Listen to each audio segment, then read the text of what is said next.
combating nutrition disinformation and general bull. It's Jimmy Rants. JimmyRants.com.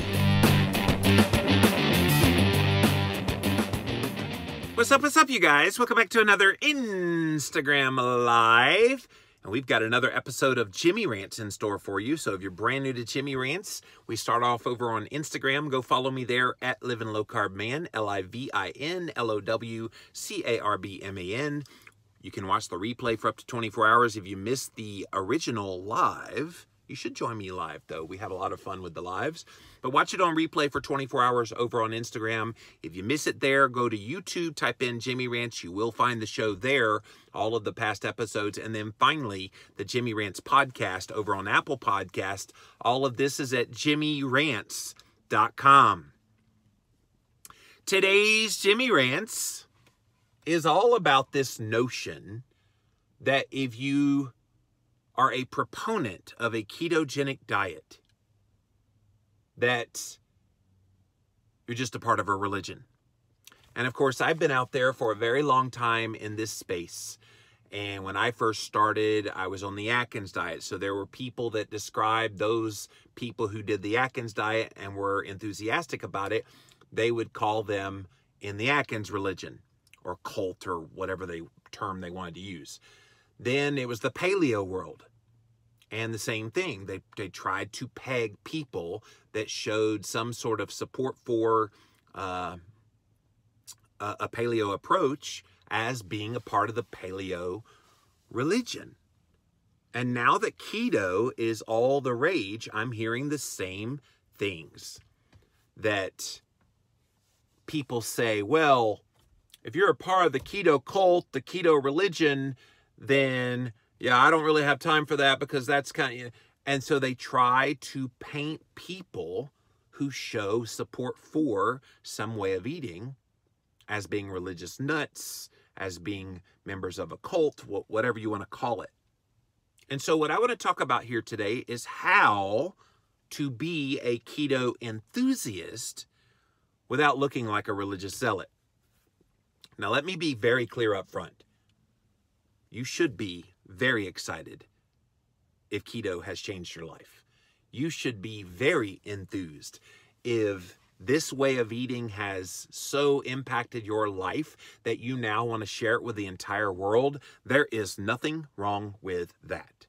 In fact, I think that's what we should do. It's one reason I started blogging so many years ago. It's one reason that I started podcasting and writing books, and why to this day, all these years later, I am still just as enthusiastic about the low-carb ketogenic message. I would dare say even more so now than I was 15 years ago when I started. And there's nothing wrong with that. Please do share with friends, family, coworkers, whoever you can, about the ketogenic message, because it is changing the lives of so many people. But here's where it gets tricky, guys. Sometimes people take their enthusiasm for something like keto and they make claims about it that may or may not necessarily be true. And I'll give you some examples of this. So sometimes I'll see people put out there, well, go keto, it's the cure for cancer. Okay, that's not completely true.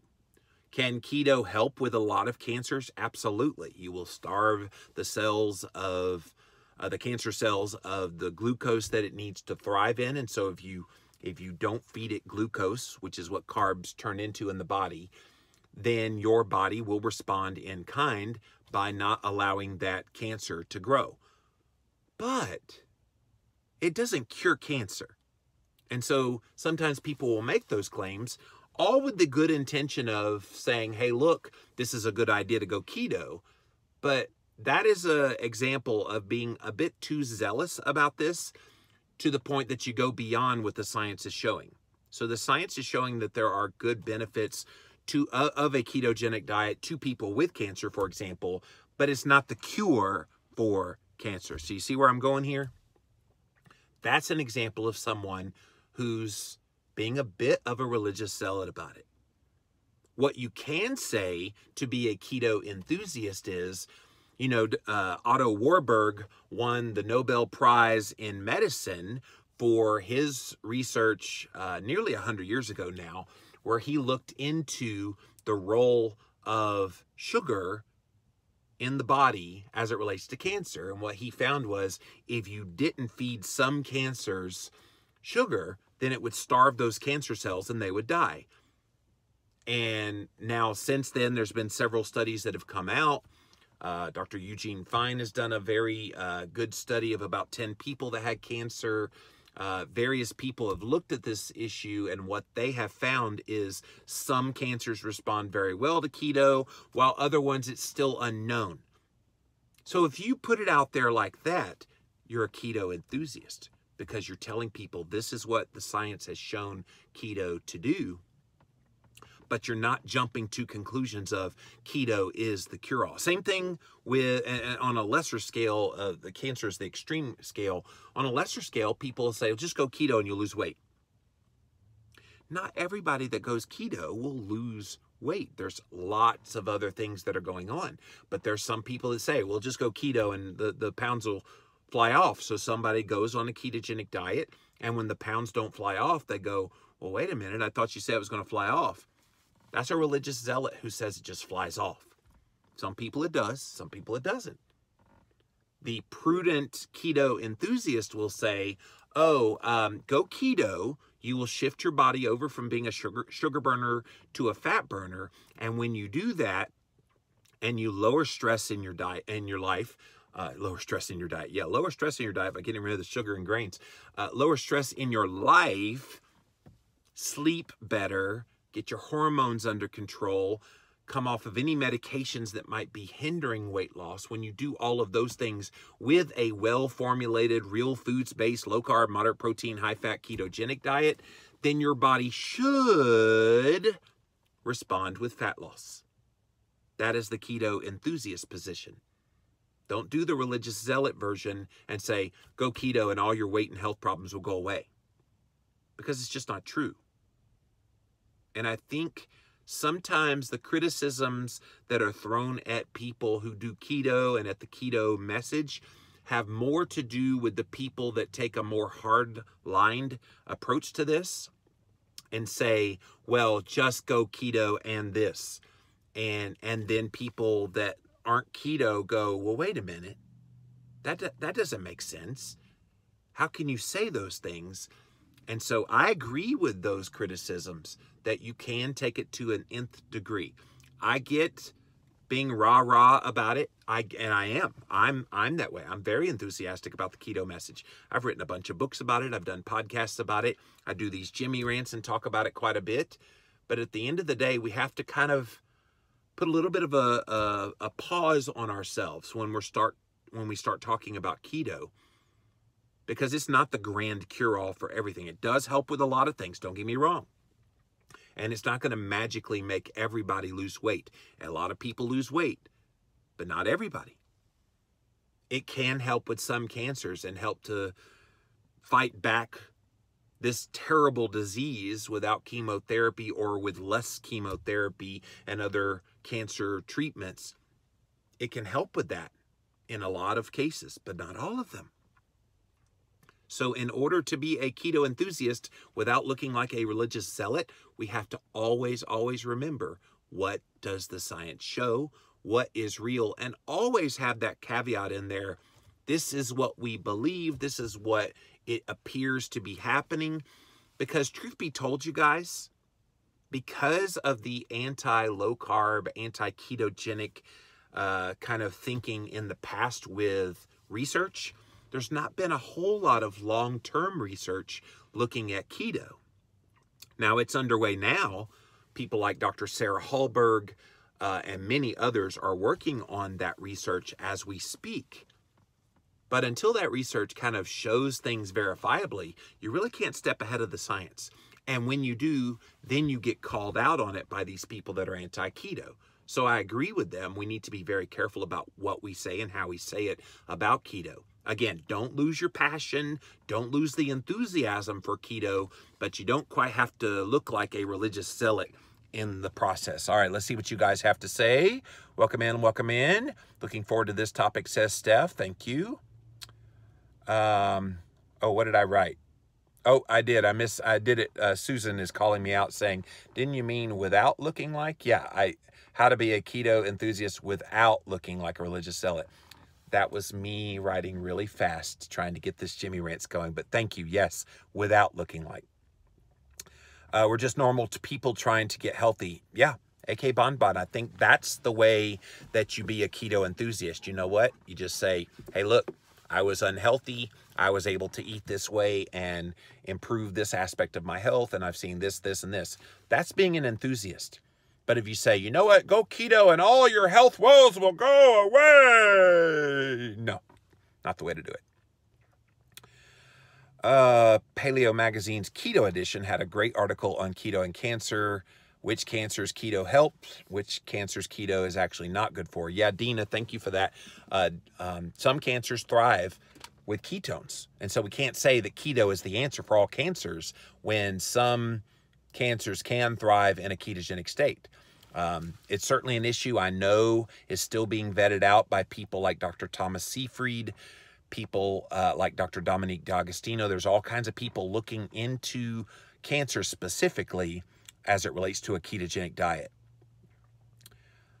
Brain cancer shows a great response to keto, but other cancers may not, so it cannot be lumped together. That's right. Thank you, Keto My Success.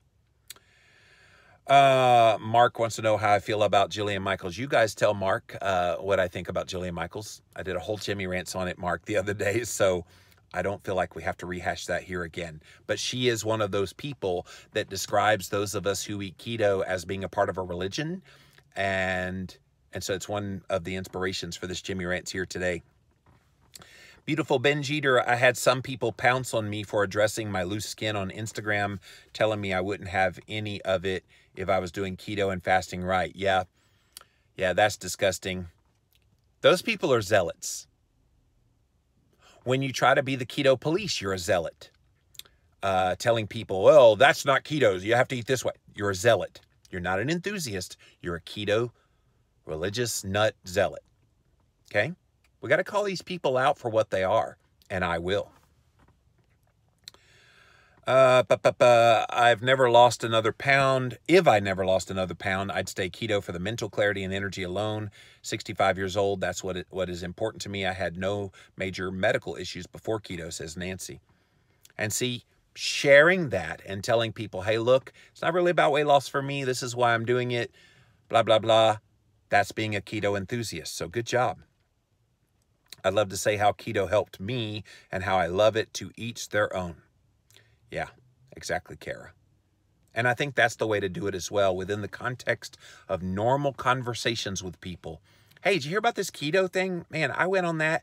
It was really amazing. Everybody thinks it's about weight loss, but my brain health has never been better since I went keto. That's a very great way to be a keto enthusiast. The wrong way to do that is, you need to go keto right now. Man, if you don't go keto, your brain's going to explode. You're going to gain weight. That's a religious nut job, religious zealot. You don't want to be that guy or that woman. For keto's sake, Kimberly Simmons. Oh, you changed your username, Kimberly. One step at a time, people have to find the path for them. Keto is working for me, and I'm going to keto on. And then you live by example. My low-carb path cat. Hey, Cat. It's helpful to point people to those people like yourself and Dr. Barry, many others who are sharing the science behind keto. Yeah. And a little sidebar, a pet peeve of mine. There are people who write books in keto, people who are in the community, but they only want to be a recipe maker. I love my recipe bloggers and people that write recipes in keto, but then I've had a few of them tell me, oh, I don't have to know the science. I'll leave that to people like you and the medical doctors who are out there talking about it. No. You need to know the science. And you need to be able to articulate it, because if people start asking you questions about keto and you're like, well, I don't really know, but just go ask these people, no, you need to know at least a cursory knowledge of why you believe in keto. So you make all these recipes that are ketogenic friendly. Great. We appreciate that in the community. But if you can't explain why using the ingredients you use is so important and what benefits you're trying to get from that, you're not doing anybody any good other than making delicious food. Kudos to you, but you need to explain not just why it tastes good, but why it's good for you as well. I also try to tell people this is what worked for me. I agree we need to look at total health. Weight loss is wonderful, possibly a byproduct, but keto is about total health, not just weight loss. Thank you, Kat. So, yeah, the bottom line in this Jimmy Rant, you guys, is there's a lot of people out there that are stepping over what the science is saying. They're not really staying level-headed when it comes to explaining keto. They just say, well, go keto and all your weight and health issues will go away. And that's not necessarily true. I see my cousin Robert just came on here. Hey, Robbie. And he started keto several months ago, type 2 diabetes and several issues going on in his health. And for him, it wasn't me yelling at him that, oh, you need to do this or else you're going to die tomorrow. I didn't have to do that. You just present the information. You say, look, this is what's going to happen good in your life if you do. And now he's doing it. And now he's getting those benefits. And he'd be the first to tell you he didn't really have any inkling 3 or 4 months ago, before 3 or 4 months ago, to do this. But now that he's doing it and he's seeing the benefits of it, that's the selling point to him. I didn't have to be a religious zealot talking about this, to him about it. I just had to be a keto enthusiast and give him compelling reasons to try it. And now he is, and now he's doing it. George says, great timing. Check your PM. Awesome, George. I will. All right, guys, that is it for this Jimmy Rants. JimmyRants.com is the website for how we start this show. Appreciate you being here. And yeah, we got a little bonus midday one today. I may do one more today. Stay tuned. But JimmyRants.com, you'll see that we start off on Instagram Live. So go follow me there at Livin' Low Carb Man, LIVINLOWCARBMAN. And then you can engage in the content live, just like all these wonderful peeps did here today. If you missed the live, you can watch the replay for 24 hours on Instagram. So go follow it there. If you don't watch it on Instagram or if you miss it, go watch it on YouTube, where we house all these past videos archived into the 140s now on YouTube. So go look up Jimmy Rants on YouTube and you'll find the past episodes. And then finally, we have the best of the best moments of this podcast or this show on podcast form on Apple Podcasts. Look up the Jimmy Rants podcast over on Apple Podcasts. Leave us a review, subscribe, and listen while you're traveling around in your car. JimmyRants.com. So until next time, we'll see you then.